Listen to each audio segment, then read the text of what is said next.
भगवतश्चरणारविन्दं विलसन्नखचक्रवालो ज्योत्स्नाविराहतमहत् हृदयान्तकारं यच्छौचनिःसृतसलितप्रौढवेन दुर्मनश्रमलशैलं शस्त्रवज्रं ध्यायेच्चिरं भगवतश्चरणारविन्दं वन्दे नन्दव्रजस्त्रीणां पादुरेणुमभीकृत यासां हरिकथोगीतं पुनाति भुवनत्रयं श्रीमदाचार्यचरणं शरणं सर्वदेहिनां अशेषदोषदहनं मस्तके राजतां मम न मन्त्रेण तन्त्रेण च ज्ञानसिद्धिर् न वैकुण्ठबुद्धिस्तु वैकुण्ठलोके गतिर्विठ्ठलेशे रतिर्विठ्ठलेशे मतिर्विठ्ठलेशे सदा वैकुण्ठस्तु।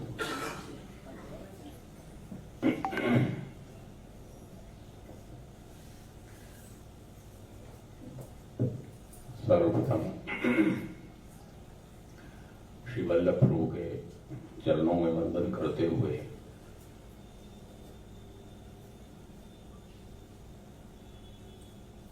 श्रीमद् गोवर्धन दान के स्वरूप श्रीमद् भागवत को वंदन करते हुए परमादरणीय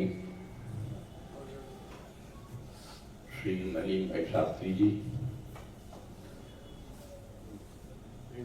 उपस्थित समग्र परम भाग्यवान वैष्णवजन,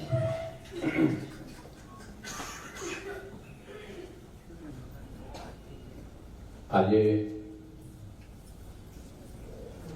ભગવત કૃપાથી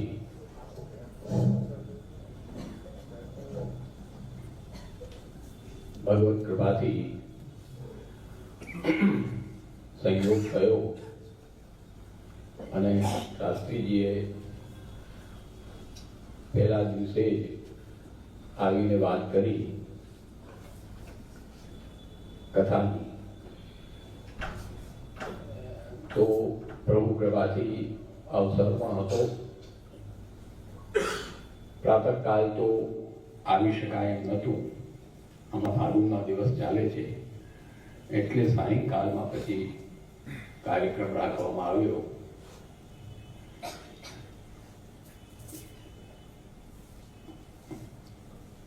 જે શ્રીમદ ભાગવતનું શાસ્ત્રી સાથે મારો તો પ્રથમ સાક્ષાત્કાર છે.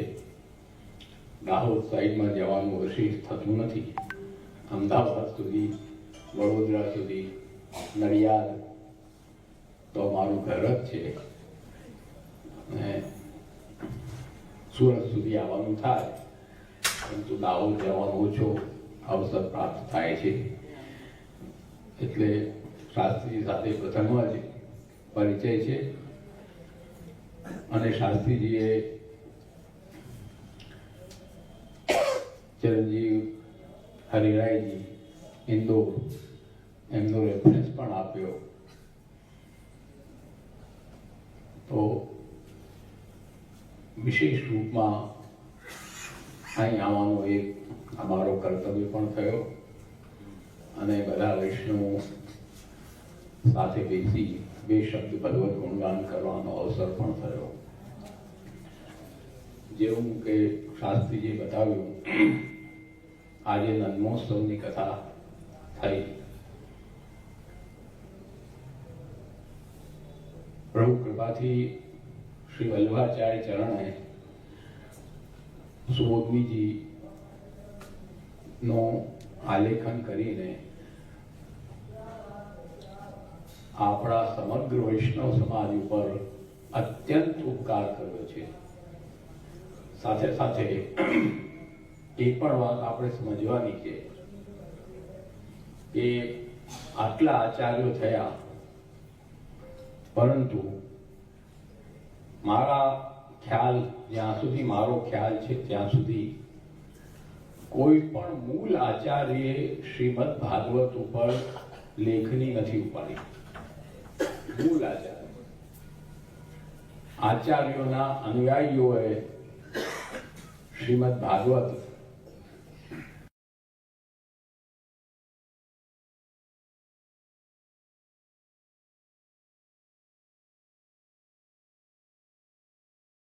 જેમણે શ્રીમદ ભાગવત ઉપર વિવેચન કર્યું, એટલે જ સર્વોત્તમમાં પણ શ્રી ગુસાઈજી આજ્ઞા કરે છે કે શ્રી ભાગવત ગૂઢાર્થ प्रकाशन परायण और श्री भागवत पीयूष समुद्र मथन क्षमा एकमात्र श्री वल्लभाचार्य चरण છે અને એટલે સંપૂર્ણ શ્રીમદ ભાગવત ના આપે સપ્તાર્થ કર્યા, શાસ્ત્રે સ્કંધે પ્રકરણે ધ્યાન શ્રીમદ ભાગવતના 7 પ્રકારે આપે અર્થ કર્યા।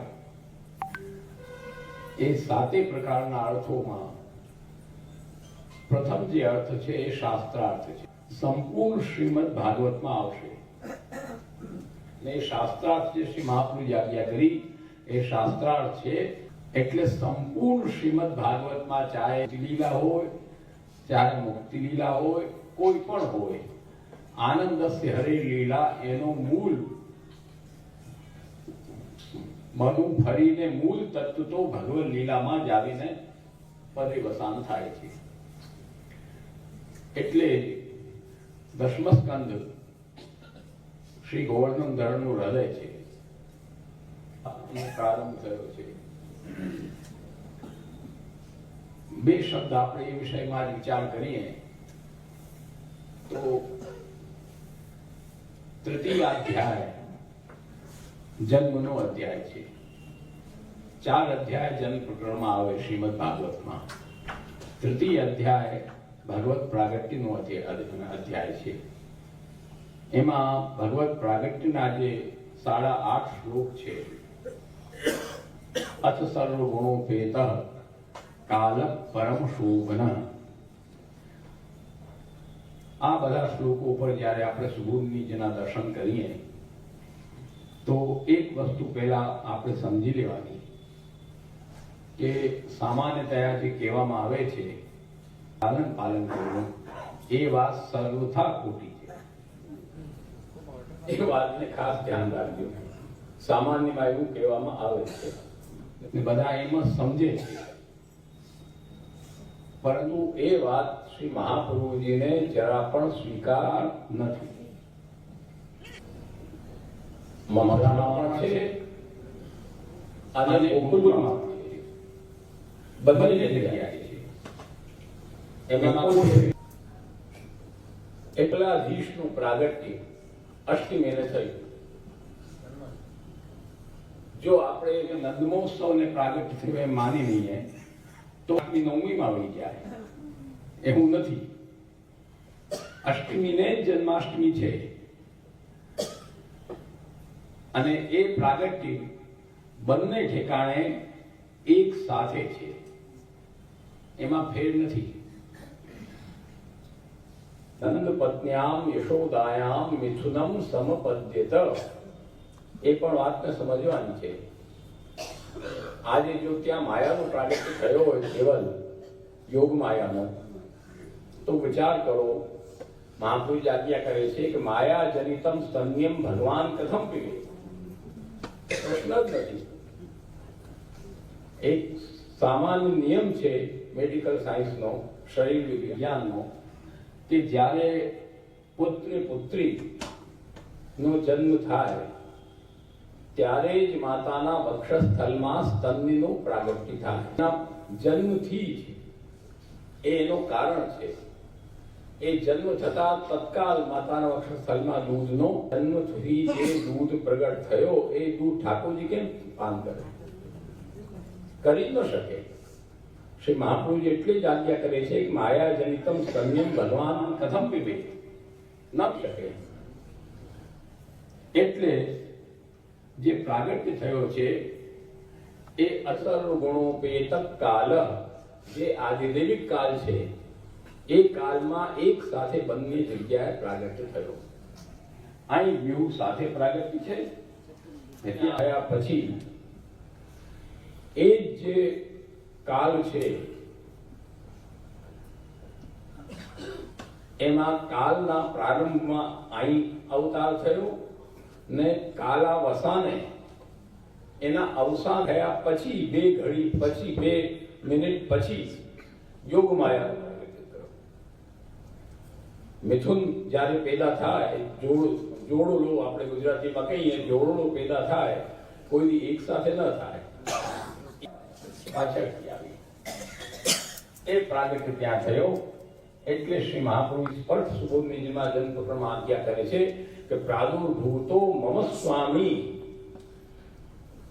મથુરામાં જે પ્રાગટ્ય થયો એના માટે આ આજ્ઞા કરે છે પ્રાદુર્ભૂતો મમ સ્વામી મારા સ્વામી પ્રગટ થયા છે બંને છે કારણે મમ એ 8.5 શ્લોક જે થયા એમાં મુમુચુર મુનિઓ દેવા અને દશ પ્રસેદુર ગગનમ ઇત્યાદિ જે બધા શ્લોક ને પછી પાછું તમદ્ભુતમ બાલકમ જે ક્ષણની પહેલા પાછું શ્રી શુકવાચાર્ય આવે છે શું કારણ કોઈ વચ્ચે બીજો તો બોલ્યો નથી આજે અમે બોલી રહ્યા છીએ તો સંચાલક કહી દીધું કે મહારાષ્ટ્રનું આશીર્વચન થશે હવે અમારા અડધા પણ ત્યાં બંને વાર આવ્યું છે ભાગવતમાં જોજો શ્રી શુકવાચાર્ય બંને જગ્યાએ આવ્યું છે એનું કારણ શું કે એ જે પ્રાગટ થયું ને એ પ્રાગટનો આધ્યાત્મિક કાલ જે પ્રાપ્ત થયો ને જે દશ પ્રસેદુર ગગનમ નિર્મલો દુગ્નોદયમ મહિલા જગર્જનો સાગરમ જે 8.5 શ્લોક છે બધા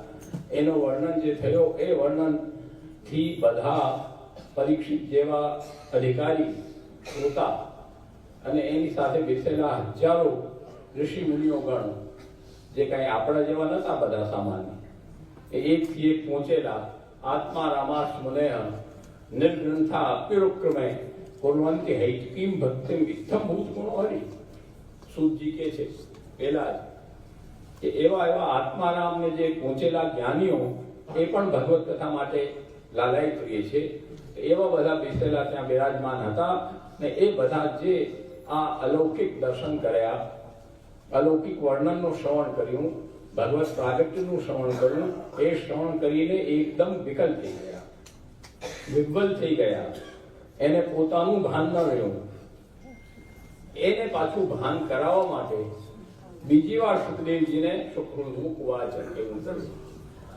એટલે શ્રી શુકવાચાર્ય 2 વાર આવેલું છે ત્યાં ને એટલે શ્રી શુકવાચાર્ય બીજી વાર કહીને પછી કહ્યું તમદ્ભુતમ બાલક મમ મુજે ક્ષણમ તમ કહેવાની શું જરૂર અદ્ભુતમ બાલક મમ મુજે ક્ષણમ એટલામાં જ કામ થઈ જાય પણ તમ કહ્યું છે અહીં વાત ધ્યાન રાખવાની છે તત્ શબ્દ પરોક્ષની વાતને બતાવે છે જેમ સામાન્યમાં ગુજરાતમાં આપણે ન બોલીએ કે જે માણસને આપણે ત્યાં જોયો હતો એ જ માણસ આ છે તે જ આ છે જે તેનો સંબંધ નથી આવતો યત્તદો નિત્ય સંબંધ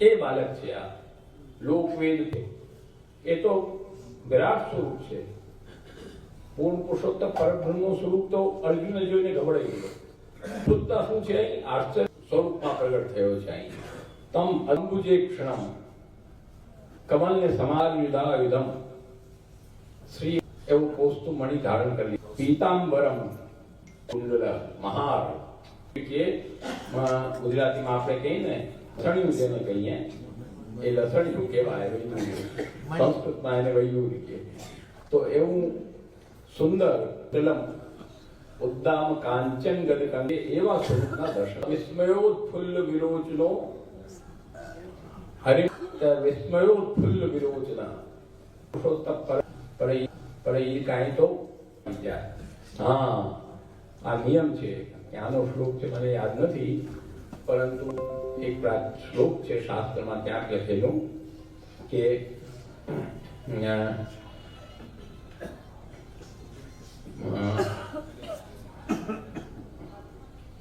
બ્રાહ્મણ અને ગૌ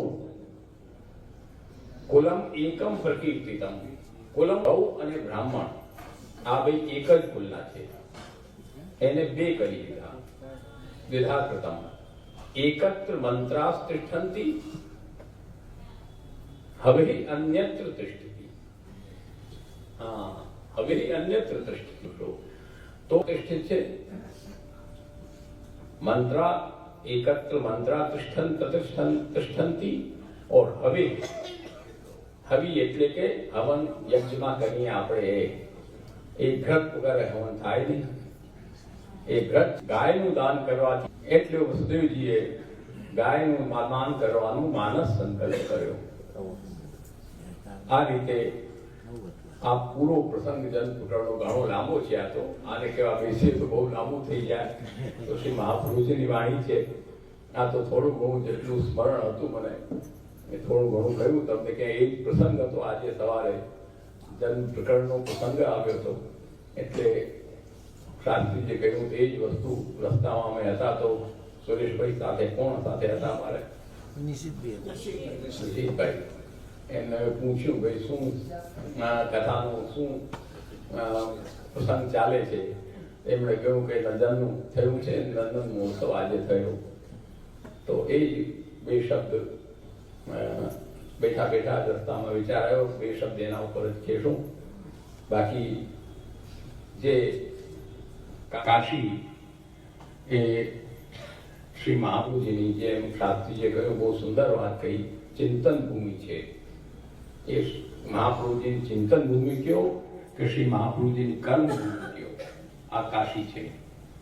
જન્મભૂમિ છે ચંપારણની, પરંતુ કર્મભૂમિ શ્રી મહાપ્રભુજીની કાશી છે.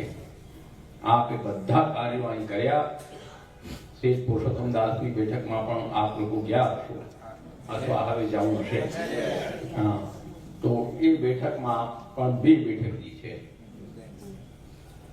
એક શૈયા મંદિરની બેઠક ને એક બારુ. એમ બંને મહાપ્રભુજીની બેઠક છે, ધ્યાન રાખજો. ને એક જ બેઠક છે. બહાર આપ બિરાજતા ને શ્રીમદ ભાગવતનું પારાયણ કરતા ને અંદર બિરાજીને સુબોધનીજીનું શ્રવણ શ્રી પુરુષોત્તમ દાસને કરાવતા. એટલે અંદરની શૈયા મંદિરની બેઠક કહેવાય.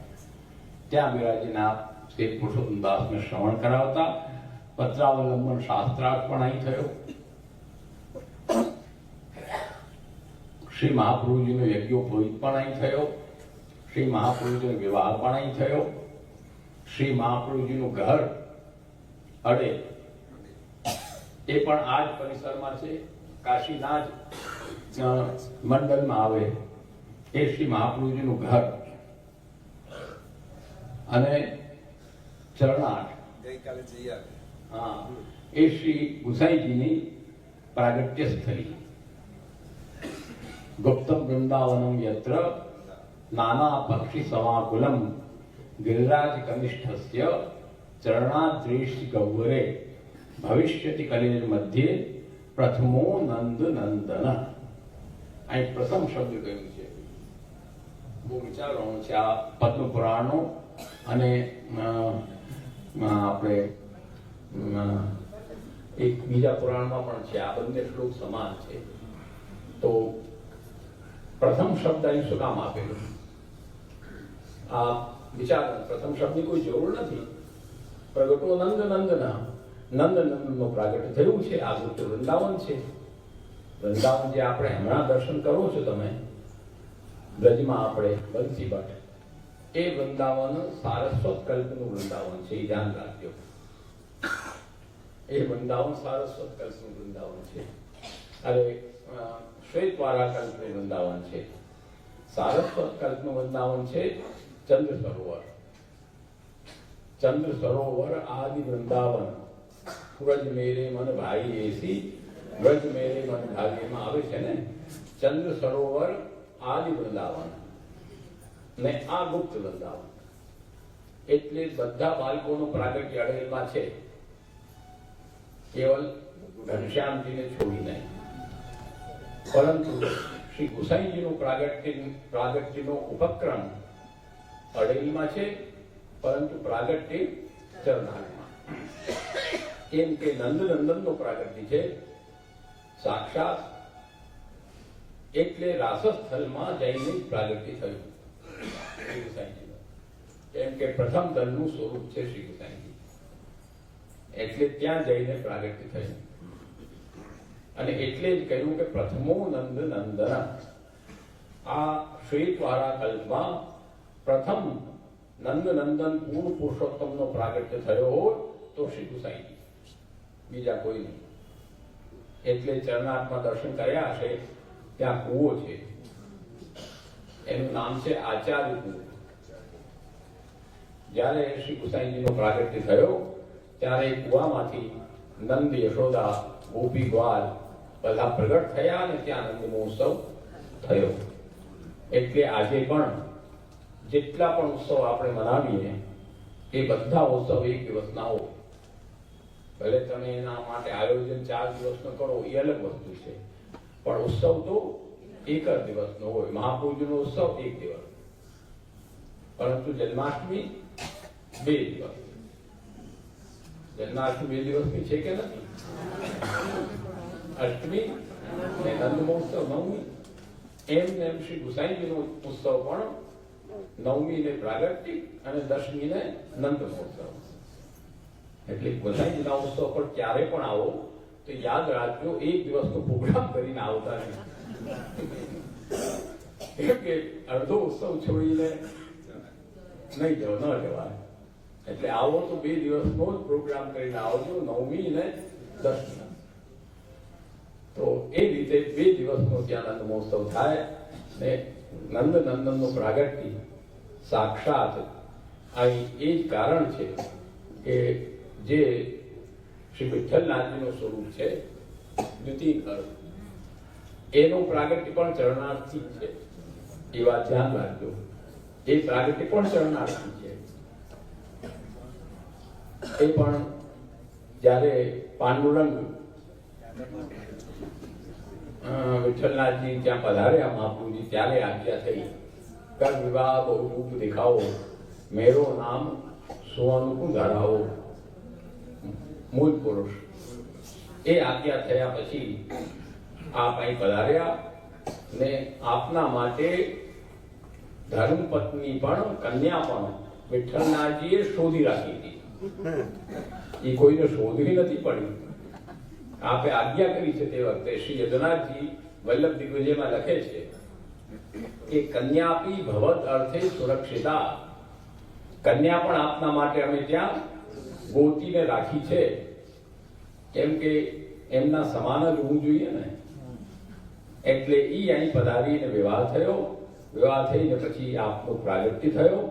એ પ્રાગટ્યનો ઉપક્રમ પણ અડેલમાં થયો. ત્યાં બિરાજતા હતા ત્યારે પરમાનંદ દાસજીને આજ્ઞા થઈ કે અક્કાજીને પધરાવીને લાવો. ત્યારે રાતના ગયા. રાતના કાં સાધન મળે? નાવ યમુનાજી પાર કરી જવું પડે. અડેલમાં બિરાજતા હતા, જવું પડે. પ્રયાગમાં બિરાજતા હતા અને અડેલ યમુનાજી પાર કરી જવું પડે. અડેલ ઓલા પારમાં છે, પ્રયાગ આ પાર છે, એટલે જવું પડે. એ રાતના ઉઠીને રવાના થઈ ગયા. બીજા વૈષ્ણવ પણ સુતા હતા ત્યાં. એ કરે બાવરો ગયો, બ્રાહ્મણ કાં જાય ગયો, હવે કોણ મિલે ગયા તું? નાવ વાવ કચ્છ ના મળ્યો. એ તો મહાપ્રભુજીની આજ્ઞાનો બલ હતો એમને. એ ગયા ને ત્યાં નાવ પણ હાજર ને નાવ ચલાવવાળો પણ હાજર માલક. એ પણ ભગવત સ્વરૂપે લઈને એને ગયા. ત્યાં પહોંચાડ્યા. ભાઈ પાછો આવેગો? કહા મેં આવુંગો તો મેં ખડો હું આવીયો. પાછા પધરાવીને અક્કાજીને આવ્યા. પછી એ અદૃશ્ય થઈ ગયો. અક્કાજી પધરાવીને આવ્યા. અહીં એ ઉપક્રમ થયો પ્રાગટ્યનો. પ્રાગટ્ય થયું ચરણાર્થમાં. એટલે જ અહીં કહ્યું કે પ્રથમો નંદ નંદના. એનો સંબંધ પણ શ્રીમદ ભાગવતમાં જ્યારે ઠાકોરજી મથુરા પધારે છે એક પ્રસંગથી મળે છે આનો સામંજસ્ય. ત્યાં જ્યારે આ પધારવા લાગ્યા તો બધા ભક્તો સન્મુખ આવીને ઉભા થઈ ગયા. દર્શન કરતાના અશ્રુપાત નેત્રોમાંથી થવા લાગ્યો કે ભાઈ ઠાકોરજી પધારે છે હવે મથુરા. ત્યારે ઠાકોરજીએ આયાસ્ય ઇતિ દૌક્તિકૈ. ત્યાં આવે છે શ્લોક. આયાસ્ય ઇતિ દૌક્તિ, પૂરો શ્લોક યાદ નથી મને. આયાસ્ય ઇતિ દૌક્તિકૈ. તમે ચિંતા ન કરો, હું દૂતના માધ્યમથી આવીશ. આયાસ્ય, હું આવીશ. દૌક્તિકૈ એટલે કે દૂતના માધ્યમથી. ઉદ્ધવજી ના માધ્યમથી પધાર્યા ને ઠાકોરજી. તમ વીક્ષ કૃષ્ણાનુચરમ વ્રજસ્ત્રયમ પ્રલંબબાહુમ નવકંજલોચનમ પીતાંબરમ પુષ્કર માલિનમ રસન મુખારવિંદમ મણિમુષ્કુંડલમ. પોતાનો જ જે જામો હતો, અચકન હતો, એ ઉદ્ધવજીને પહેરાવ્યો ને પછી ઉદ્ધવજી આવ્યા છે. પરંતુ વ્રજભક્તો જે ત્યાં ઉભા હતા, એ વ્રજભક્તોને આસક્તિ હતી પ્રભુમાં, અનન્ય આસક્તિ હતી. એનાથી એને ભ્રમ થઈ ગયો. ભ્રમ શું થઈ ગયું કે એ એમ સમજ્યા કે ઠાકોરજી એમ કેવડાયું છે, દૂતના માધ્યમથી કેવડાયું છે. દૂતના દ્વારા કેટલો ફેર છે સમજવામાં. દૂતના માધ્યમથી હું આવીશ અથવા દૂતના માધ્યમથી કેવડાયું છે કે હું આવીશ. આ આસક્તિ છે. આસક્તમાં એને એવું, કેમ કે જ્યારે કોઈને આસક્તિ હોય ને તો ભ્રમ થાય. આ આસક્તિમાં નિયમ છે કે છે ને, એક શેર છે, ઉર્દુનો શેર છે, ઓમ તો કે અંદાઝે હું બહુ તેરે આને કા થા. અંદાઝે હું બહુ तेरे आने का था, देखा निकल के घर से तो झोंका हवा का था. તો એક આ નિયમ છે. આ તો લૌકિક વાત છે, આનો ત્યાં કોઈ મેળ ન ખાય, પરંતુ એ સમજવા માટે. તો એ આસક્તિ ભ્રમ, આસક્તિ જનની ભ્રમ એ સારો કહેવાય. એ ભ્રમ થયો વ્રજભક્તોને કે ઠાકોરજીએ કેવડાવ્યું છે કે હું દૂતના માધ્યમથી કેવડાવ્યું છે કે હું પાછો આવીશ. તો એ જે ઠાકોરજી આજ્ઞા કરી, પ્રભુ તો સત્ય સ્વરૂપ છે. સત્ય વ્રતમ સત્ય પરમ સત્યમ, એ ખોટું તો બોલે નહીં. વ્રજભક્તોને જે ભ્રમ થયો એ ભ્રમને પૂર્ણ કરવા માટે આપ શ્રી ગુસાઈજીના રૂપમાં પાછા પધાર્યા ને એટલે શ્રી ગુસાઈજીએ અડેલમાંથી ઘરને ફેરવી ને ગોકુલમાં ઘર કર્યો. નકર ફેરવવાની જરૂર શું હતી? અડેલ આનંદથી બિરાજતા હતા. ઘર મહાપ્રભુજીના અડેલમાં, પણ શ્રી ગુસાઈજીએ મહાપ્રભુજીને આશ્રમ વ્યામો લીલા પછી એ ઘરને ફેરવી ને આપ ગોકુલમાં આવીને નિવાસ કર્યો. કેમ કે આયા સ્થિતિ દૌત્તિકઈ એ સંબંધ છે. એટલે ભગવદ આજ્ઞાના હિસાબે વ્રજભક્તો માટે એ જ પરિકર, એ જ બધો રચના સાથે આપ પાછા પ્રગટ થયા. એટલે ગાયું છે છી સ્વામીજીએ, છી સ્વામીજીનો જ છે કદાચ, વિઠ્ઠલેશ ચારુ ચરણ લીલા સબ ફેર કરત. આ પદ છે છી સ્વામીજીનું છે. કઈ પરમાનંદાસને બહુ સ્મરણ નથી આવતું. લીલા સબ ફેર કરત, બધી લીલાઓ શ્રી ગુસાઈજીએ પાછી કરી. એટલે ગોવર્ધનાદ્ર મખકત મહેન્દ્ર મદભિત પ્રિય નામ રત્નાક્ષમાં શ્રી ગુસાઈજીના બધા નામ આવે છે. તો એ રીતે આપની શ્રી ગુસાઈજીની લીલા છે, એ લીલાસ્થલી ચરણાર્થ છે. એ પણ વિશેષ સ્વરૂપની બેઠક છે. અડેલ પણ વિશેષ સ્વરૂપની બેઠક છે. અને શ્રી મુકુંદરાયજી એ તો શ્રી મહાપ્રભુજીના હૃદય, આપણે કહીએ તો એમાં કંઈ નવી વાત નથી.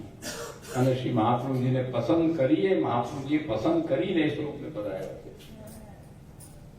એ ગોવિંદાચાર્યના સેવિક છે શ્રી મુકુંદરાયજી. ઘણા એમ માનતા હોય કે મહાપ્રભુજીની જનોઈમાં યજ્ઞોપવિતમાં ફસાઈને શ્રી મહાપ્રભુજીને યમુનાજીમાંથી મળ્યા.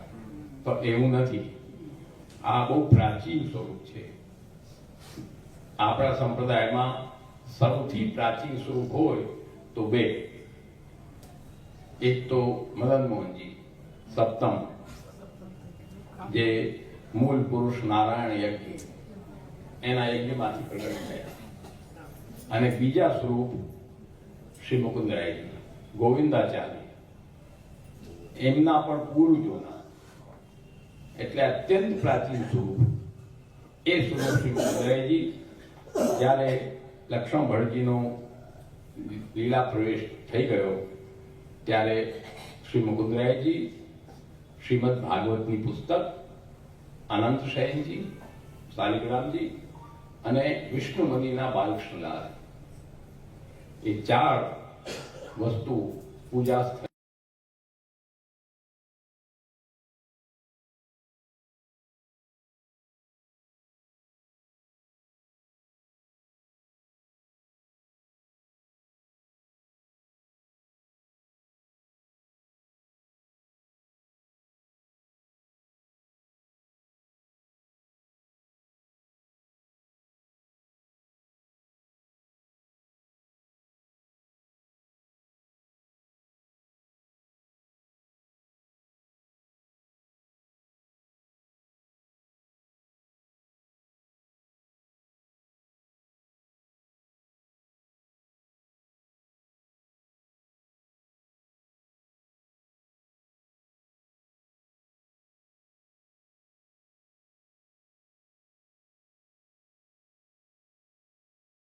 અને વિષ્ણુ મુનિના બાલકૃષ્ણલાલ નાથ દ્વારા ગયા જેના પંચામૃતમાં સ્થાન થાય છે ઠાકોર જન્માષ્ટમીમાં એ વિષ્ણુ મુનિના બાલકૃષ્ણલાલ અને એ શ્રી મુકુંદાયજી ભગવત કૃપાથી વડાઓના આશીર્વાદથી એમના પ્રયાસથી છઠ્ઠા ઘરના અધિકાર છઠ્ઠા ઘરનો વિવાદ ચાલતો હોય ઘણા વૈષ્ણવ બધા જાણતા હોય છે એ વિવાદ ચાલે કે સુરત કે આ કે તે આવું ચાલતું જ હોય છે પરંતુ નાથ દ્વારાથી પ્રમાણે છઠ્ઠું ઘર કાશી છે કેમ કે શ્રી ગુસાઈજીના વખતે વિભાગ થયો નથી છઠ્ઠા ઘરનો એનું પ્રમાણ છે આપણે બધા મંગલાચરણનો પાઠ રોજ કરીએ છીએ શ્રી ગોવર્ધન નાથ પાદ નથી કરતા બધા કરે છે લગભગ વૈષ્ણવ બધા કરતા હો એમાં જ આપણે વિચાર કરો તમે તો શું ક્રમ આવે છે શ્રી ગોવર્ધન નાથ એટલે શ્રીજી બાવા પછી હૈયંગ વિન પ્રિયમ ક્રમ ચાલે છે બહુ સિરિયલ એકદમ હૈયંગ વિન પ્રિયમ એટલે લાલન શ્રી નમિતલાલ પછી આ બે પ્રથમ ઘર પ્રધાન ઘર થઈ ગયા પછી નિત્યમ શ્રી મથુરાધિપમ પ્રથમ ઘર પછી સુખકરમ શ્રી વિઠ્ઠલેશમ દ્વિતીય ઘર मला श्रीमद द्वारवतीश द्वारकाधीश तृतीय घर गोकुलपति चतुर्श्री गोकुलनाथजी પછી ગોકુલેન્દુ વિભુમ શ્રી ગોકુલ ચંદ્રમાજી બરાબર એના પછી બાલકૃષ્ણલાલનું કે મુકુંદરાયજીનું નામ આવવું જોઈએ ને કે ના આવવું જોઈએ છઠ્ઠા ઘરના હિસાબે કેનું નામ આવે છે ગોકુલેન્દુમ વિભુમ શ્રી મન મન મથમોહનમ એટલે સીધા સપ્તમ ઘર આવી ગયો ચંદ્રબાવા પછી છઠ્ઠું સ્થાન ખાલી એના પછી સીધા કોણ આવ્યા શ્રી મદનલાલ સપ્તમ ઘર શ્રી મન મન મોહનમ એટલે આ 7 પ્રધાન ઘર અને 7 ઘરનો ક્રમ પૂર્ણ થયો અહીં એના પછી એના ગોદના ઠાકોરજીનું નામ આવ્યું એટલે પછી આવ્યું નટવરમ એટલે નટવરલાલ અમદાવાદમાં બિરાજે છે એ મથુરાધીશના ગોદના ઠાકોરજી ને પછી આવ્યું બાલકૃષ્ણમ ભજે એટલે સુરતમાં જે બિરાજે છે એ બાલકૃષ્ણલાલ દ્વારકાધીશના ગોદના ઠાકોરજી એ ગોદના ઠાકોરજીમાં છે સાત સ્વરૂપમાં નથી આવતા એટલે જ્યારે શ્રી ગિરધરજી મહારાજ કાશી શ્રોતાદ્વિત માર્તંડ એ નાથ દ્વારા પધાર્યા છે આપણે વ્રજકિશોરભાઈએ કહ્યું ને તે વખતે આપને ગોપાલ મંત્ર સિદ્ધ હતો શ્રી ગિરધરજી મહારાજને આપે 6 મહિના સુધી ગંગાજીમાં બિરાજી ને ગોપાલ મંત્રને સિદ્ધ કર્યો હતો. આપને ગોપાલ મંત્ર સિદ્ધ હતો. એ ગોપાલ મંત્રની દીક્ષા શ્રી દાઉજી મહારાજ દ્વિતીય તિલકાયતે આપના પાસે લેવાનો નિર્ણય કર્યો, પરંતુ બીજા બાળકો એનો સમર્થન ન કર્યું. કહ્યું કે આપ તો મોટા ઘરના છો, એટલે કે પ્રધાન ઘરના, એટલે આપને કોઈ પ્રધાન ઘરના બાળકથી જ લેવું જોઈએ. ગુરુ એને કરાય, નાના ઘરના બાળકને. આ તો છઠ્ઠા ઘરના છે ગિરધરજી મહારાજ. ત્યારે દાઉજી મહારાજ કહ્યું ચિઠ્ઠી નાખો, જેનું નામ આવશે એની પાસે હું લઈશ. ત્યારે 21 બાળકોના નામની ચિઠ્ઠી શ્રીજી બાવા સન્મુખ નાખવામાં આવી. એમાંથી ઉપડી ત્યારે શ્રી ગિરધરજીનું નામ આવ્યું. પછી આપે શ્રી ગિરધરજી પાસે ગોપાલ મંત્રની દીક્ષા લીધી. ગોપાલ મંત્રનું એવું વિધાન છે, જેમ બ્રહ્મસમાન લ્યો એટલે પછી પત્રમ પુષ્પમ યથાશક્તિ ભેટ ગુરુને કરવી પડે. કરવી પડે કે ના કરવી પડે? તમે યથાશક્તિ કરો, જેવી જેવી શક્તિ, એમાં કોઈ બંધન નથી. પરંતુ ગોપાલ મંત્રમાં બંધન છે કે સ્વર્ણ દેવું પડે અને ગુરુ જે માંગે એ દેવું પડે. એનો વિધાન છે ગોપાલ મંત્રમાં. જ્યારે પછી આ દીક્ષા લેવાની, પછી દાઉજી મહારાજ કહ્યું કે આપ માંગો, આપ ગુરુ થયા મારા ગોપાલ મંત્રના, માનવો આપ. મારે માનવું નથી, હું જે માંગીશ એ આપ આપશો નહીં, એટલે જે આપને દેવું હોય દઈ દો આપ. કે ભાઈ આ તો નહીં ચાલે, તો દીક્ષા અધૂરી રહી જાય. આપને માંગવું તો પડશે. હું માંગવું જરૂર, પણ આપ પેલા વચન આપો કે જે હું માંગીશ એ આપ મને આપશો. ત્યારે એમણે કહ્યું કે શ્રીજી અને લાલનને છોડીને તમે જે માંગશો એ આપીશ. એ જાણતા હતા કઈ લૌકિક વસ્તુ તો માંગવાના નથી, એને કઈ અલૌકિક વસ્તુ માંગશે તો શ્રીજી લાલનને છોડી આપ જે માંગશો એવું આપીશ. પછી શ્રી ગિરધરજીએ એમને માન્યું ભાઈ ગુસાઈજીના વખતથી અમારા વડવાઓને કોઈ પણ સ્વરૂપ ભાગમાં મળ્યા નથી. આપ શ્રી ગુસાઈજીની ગાદી ઉપર છો. આજે પણ ગુસાઈજીની ગાદી ત્યાં છે, નાથ દ્વારામાં દર્શન કરતો તમે તો. આજે પણ જયારે તિલક થાય, તિલકાયતનું ગાદી બિરાજે, ત્યારે ત્યાં જ બિરાજીને તિલક થાય છે. અને તે વખતે એની ઉંમરથી મોટા બાળકો એ પણ એને દંડવત કરે છે. કેમ કે તે વખતે તિલકાયત ફલાણા નામ નથી હોતા, તે વખતે શ્રી ગુસાઈજીના સ્વરૂપે બિરાજે છે. આજે પણ એ પરંપરા સુરક્ષિત છે. તો એ આપ ગાદી પર બિરાજો છો, એટલે આપનું હક છે. જે પિતાએ કામ ન કર્યું એ એના બાળક કરે. એટલે આપ અમને અધિકાર આપો છઠ્ઠા ઘરના. ઠાકોરજી પધરાવો. ત્યારે શ્રી મુકુંદરાયજી પધરાવીને એમને છઠ્ઠા ઘરના અધિકાર બધા આપ્યા. અને બધા એક પત્ર, 6 પત્ર દાઉજી મહારાજના અમારી પાસે બિરાજે છે. એ 6 પત્રમાં બધું એને વિવરણ લખ્યું. અને સ્વર્ણ આપવું પડે એટલા માટે શ્રીજી બાવાના વેણુજી, જે વેણુજી શ્રી ગુસા મહાપ્રભુજી સિદ્ધ કરાવ્યા હતા, એ વેણુજી કાષ્ટના છે. એ સ્વર્ણના નથી, એ તો કાષ્ટના વેણુજી. મહાપ્રભુજી વખતે તો કઈ વિશેષ હતું નહીં. એ કાષ્ટના વેણુજી છે. એ આજે પણ લાલનમાં બિરાજે છે, લાલનજી પાસે. એની ઉપરથી સ્વર્ણ આપણને દેખાય છે, પણ એ સ્વર્ણના નથી, એ તો એની ખોલી છે. સમજ્યા ને? અંદર વેણુજી બિરાજે છે. રાકેશ દાદાએ કૃપા કરીને જ્યારે રજમાં પધાર્યા હતા લાલન, ત્યારે એક દિવસ બાળકોને કૃપા કરી દર્શન કરાવ્યા હતા ખોલીને. ત્યારે જ મેં પણ દર્શન કર્યા છે એ કાષ્ટના વેણુજીના, શ્રી મહાપ્રભુજી વખતના દર્શન ચરણ સ્પર્શ એમણે કૃપા કરીને બધા બાળકોને ખાલી પ્રાઇવેટમાં કરાવ્યા હતા. તો એ પણ કાષ્ટના છે. અને શ્રી ગુસાઈજીએ સિદ્ધ કરાવ્યા એ સ્વર્ણના વેણુજી એ કાશીમાં બિરાજ્યા છે, શ્રી મુકુંદરાયજી પાસે. દર્શન કરશો પાસે દર્શન થશે. તો એ વેણુજી અહીં પધાર્યા ત્યારે દીક્ષા પૂર્ણ થઈ. ને આજ સુધી ભગવત કૃપાથી શ્રી મુકુંદરાયજીનું એ સ્થાન છે. સંવત 2023 નહીં 22 કે 23 એમાં જ્યારે ગોવિંદલાલજી કૃપાજી તિલકાયત મહારાજે સપ્ત સ્વરૂપનો મનોરથ કર્યો ત્યારે શ્રી મુકુંદરાયજી અહીંથી છઠ્ઠા ગણમાં પધાર્યા હતા અને છઠ્ઠા ગણના સ્થાન ઉપર બિરાજ્યા હતા.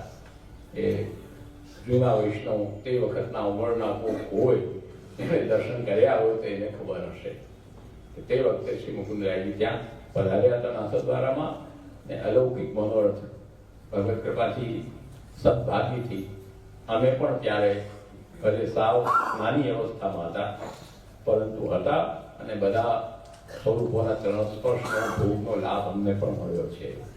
તો એ દર્શન કરવાનો પણ લાભ અમને મળે છે તે વખતે. તો એ મનોરથ તે વખતે થયો તો સપ્ત સ્વરૂપોત્સવ થયો એ શ્રાવણમાં. તો એ સ્વરૂપ શ્રી મુકુંદરાયજી અહીં બિરાજે છે. કાશીનું આપણું સ્થાન છે એ પણ નવકૂપી ક્ષેત્ર છે. પૂરો તમે જે મેદાની ગોળગઢ ઉતરો છો ને, ગાડી જ્યાં છોડી દેવી પડે પછી પેદલ જવું પડે, એ મેદાની તો અપભ્રંશ થયેલું છે. કાશી ખંડમાં આપણે જોઈએ તો આનું વર્ણન આવે છે. એ મંદાકીની નદી હતી ત્યાં પહેલા પ્રાચીન સમયમાં. ત્યાં મંદાકીની નદીના તટ ઉપર નવકૂપી ક્ષેત્ર હતું. જે ગોપાલ મંદિર હમણાં છે એ વન હતું આખું ને એ વનમાં 9 કુવા છે. આજે પણ છે 9 કુવા મંદિરમાં. આજે પણ મંદિરના પૂરા પરિસરમાં 9 કુવા છે. ભગવત કૃપાથી ચાલુ છે 9 કુવા. તો એ આજે પણ સુરક્ષિત છે અને તુલસીદાસજી ની ગુફા પણ છે ત્યાં. ત્યાં એમણે પોતાની અંતિમ રચના વિનય પત્રિકાની રચના કરી. એમની ગુફા પણ છે ત્યાં બગીચામાં. અને નંદદાસજી જે તુલસીદાસજીના ચચેરા ભાઈ એમણે ત્યાં ભ્રમર ગીતની રચના કરી. એની પણ ગુફા છે બગીચામાં જ. એ પણ આજ સુધી સુરક્ષિત છે. એ બંને ભાઈઓની ત્યાં સ્થળી છે. એક રામ ભક્ત છે, એક કૃષ્ણ ભક્ત છે. જો કે પહેલા તો કૃષ્ણ રામ ભક્ત જ હતા, એ પણ પછી કૃષ્ણ ભક્ત થયા છે. જ્યારે વ્રજમાં આવ્યા અને દર્શન કર્યા તો એનો આખો માનસ પરિવર્તન થઈ ગયું. તુલસીદાસજી કહ્યું ત્યારે કે આ શું કર્યું છે, આ ખોટું કામ કર્યું. આપણી પરંપરા તો રામની છે એટલે આપણે એને ન છોડાય. ત્યારે એને બહુ સુંદર દોહો બનાવીને કહ્યું નંદદાસજીએ કે પતિ હમારે રામ હૈ. આ નંદદાસજી બનાવ્યું છે. પતિ હમારે રામ હૈ, રઘુકુલ કૃપા સુજાન, પર મન બેચારી કે ले गयो जो सुनी बंशी की तान. હું શું કરું, મારા હાથમાં નથી. બંશીની તાન સુની વ્રજમાં જઈને પછી હું કૃષ્ણ ભક્તિમાં વયો ગયો. તો એ નહીં પછી એણે ભ્રમર ગીતની રચના કરી અહીં આવીને. તો એ બંનેના સ્થળો પણ ત્યાં સુરક્ષિત છે ભગવત કૃપાથી. તો આ પ્રાચીન સ્થળ છે. વિશેષ સમય ઘણો થઈ ગયો છે, હવે અવસર નથી. જે તમારી બધાની ભાવના ભગવત ચરણાવલીમાં છે એ વિશેષ વધે. અને ગ્રંથો પણ જે પ્રકાશનનું કિશોરભાઈએ કહ્યું, અમારા અહીંથી પ્રકાશન ગ્રંથો થાય છે ગિરધર પ્રકાશનથી. હિન્દી સાહિત્ય છે, ગુજરાતી નથી. કેમ કે ગુજરાતીમાં તો ઘણું સાહિત્ય પ્રકાશિત થાય છે એટલે અમે અહીં હિન્દીમાં કરીએ છીએ. કેમ કે હિન્દીમાં સાહિત્ય ઓછું મળે છે. તો પ્રાચીન ગ્રંથોનો હિન્દી અનુવાદ કરાવીને પ્રકાશિત કરાવીએ છીએ. અને સાથે સાથે અમુક ગ્રંથ અમારા પણ છે આમાં. જેમ કે રિયાક છે એ અમારો લખેલો ગ્રંથ છે, હિન્દીમાં છે. શુદ્ધાદ્વૈત ચંદ્રિકા છે એ પણ અમારો બનાવેલો સંસ્કૃતના ગ્રંથ છે. તો એ બધા ગ્રંથો અમે અહીં પ્રકાશિત કરીએ છીએ. અને હિન્દી વાંચવાનો અભ્યાસ હોય એ જે આનંદ લઈ શકતા હોય તો આનંદથી એ ગ્રંથોનો આનંદ લઈ શકો છો. શાસ્ત્રીજીનો હું ગ્રંથ આપીશ, એક કોપી, પછી તમે લઈ શકો છો. મંગાવો તો અહીંથી મંગાવી શકો છો. તો એટલું જ કહીને જે તમારી બધાની ભાવના ભગવત ચરણાની છે વિશેષ વધે એવી શ્રી મહાપુરુષના ચરણોમાં વિનંતી કરીને, અને શાસ્ત્રીજીને પણ પ્રભુ આયુ આરોગ્ય ઐશ્વર્ય આપે એ પણ સુંદર રીતે આવા પ્રચારો જે આપનું આ ગીતા અધ્યયન શ્રી ગિરિરાજ ફાઉન્ડેશન જે છે એના અંતર્ગત જે સુરેશભાઈએ કહ્યું ગીતાનું પણ ક્રમ ચાલે છે, બહુ સુંદર છે. ભગવદ્ ગીતા તો આપણા સંપ્રદાયનું મુખ્ય ગ્રંથ છે એમ કહું તો ચાલે. મહાપુરુષ આજ્ઞા કરે છે કૃષ્ણ વાક્યાનુસારેણ શાસ્ત્રાર્થમ યે વદંતી તે હિ ભાગવતા પ્રોક્તા શુદ્ધાસ્તે બ્રહ્મવાદિનઃ. શ્રી મહાપ્રભુજીએ જેટલા અર્થો કર્યા છે ભગવદ્ ગીતાના અનુસાર જ કર્યા છે, આથી જરા પણ હકીને અર્થ કર્યા નથી. તો એ પણ આપણા સંપ્રદાયનો એટલો જ મહત્વનો ગ્રંથ છે જેટલો શ્રીમદ ભાગવત છે, જેટલું વેદ છે, જેટલું બ્રહ્મસૂત્ર છે. તો આપણે બહુ આવશ્યકતા છે આજે કે શ્રી મહાપ્રભુજીના સિદ્ધાંતોને સમજીને આપણે એમાં યથાશક્ય આગળ વધીએ. એના માટે જે પ્રયાસ શાસ્ત્રીજી કરે છે, તમે બધા પણ આ આજકાલના એકદમ જેને કહેવાય કે ઇલેક્ટ્રોનિક યુગમાં રાત દિવસ આ માણસ મોબાઈલમાં પડેલો હોય છે, અંદર ડૂબેલો. સારું છે ને ભાઈ, ખરાબ નથી કાંઈ, એ ઘણું સારું છે, પરંતુ મોબાઈલ નુકસાન પણ ઘણું કરે છે. તો એ યુગમાં પણ તમે બધા આટલું કરો છો, ખૂબ ખૂબ ઠાકોરજીની કૃપા છે. ને કાર્ય આગળ ખૂબ કરતા રહો, એટલું જય માં વાત નથી આવી. બોલો શ્રી વલ્લભા.